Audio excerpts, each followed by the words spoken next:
छोटी बहन की वापसी। मेरी छोटी बहन सिर्फ 7 साल की थी जब उसे कत्ल कर दिया गया।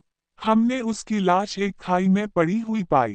रात का वक्त था, बारिश जोरों से हो रही थी और खून इसकी सफेद बेजान जल्द से धुल रहा था।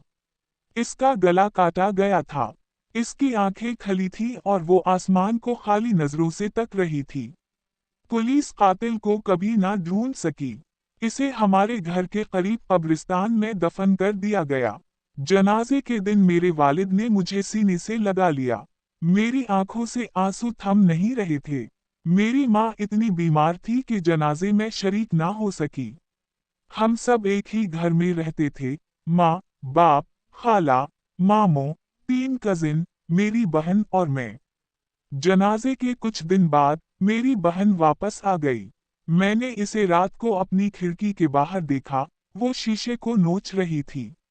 इसकी आंखों की जगह खोखले गढ़े थे, इसके गाल अंदर धंसे हुए और बाल मिट्टी से भरे हुए थे। इसके पतले होंठ पीछे को खींचे हुए थे, जैसे जबरदस्ती मुस्कुरा रही हो। हर रात वो खामोशी से बारिश में भीगत हुई वहां खड़ी रहती, बस अंदर आने की इल्तिजा करती। आखिरकार मैंने खिड़की खोल दी। वो अंदर रंगती हुई आई। वो कब्रों की बो में बसी हुई थी, बर्फ की तरह ठंडी। इसने कभी कोई बात नहीं की, बस खामोशी से कमरे के कोने में बैठकर मुझे सोते हुए देखती।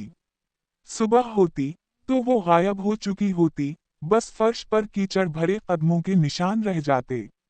एक रात उसने एक तस्वीर की तरफ इशारा किया, मेरे मामू की तस्वीर। इसने मेरी कलाई पकड़ी, इसके हाथ बर्फ जैसे सर्द थे। अचानक मुझे एक झटका लगा, मेरा मामू ही उसका कातिल हो सकता है। मैं इससे डरने लगा। अब सब कुछ वाज़ेह होने लगा था।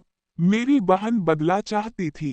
एक दिन मेरे मामू ने मुझे समंदर के किनारे चट्टानों की तरफ सैर के लिए ले गया। वो किनारे पर खड़ा होकर नीचे देख रहा था। घास गीली और फिसलन वाली थी। जैसे ही उसने पीछे मुड़कर देखा, मैंने इसे जोर से धक्का दे दिया। वो चट्टानों से नीचे गिरा और पत्थरों पर इसका जिस्म बुरी तरह टूट गया। पुलिस आई, मैंने रोते हुए कहा कि वो फिसल कर गिर गया। सबने मेरे मासूम चेहरे पर यकीन कर लिया। इस रात मैंने खिड़की खली छोड़ दी। मुझे लगा अब मेरी बहन सुकून में होगी। मगर आधी रात को मैं चीखों की आवाज से जाग गया। मेरी बहन फर्श पर बैठी थी, दर्द से कराह रही थी और अपने चेहरे को नोच रही थी।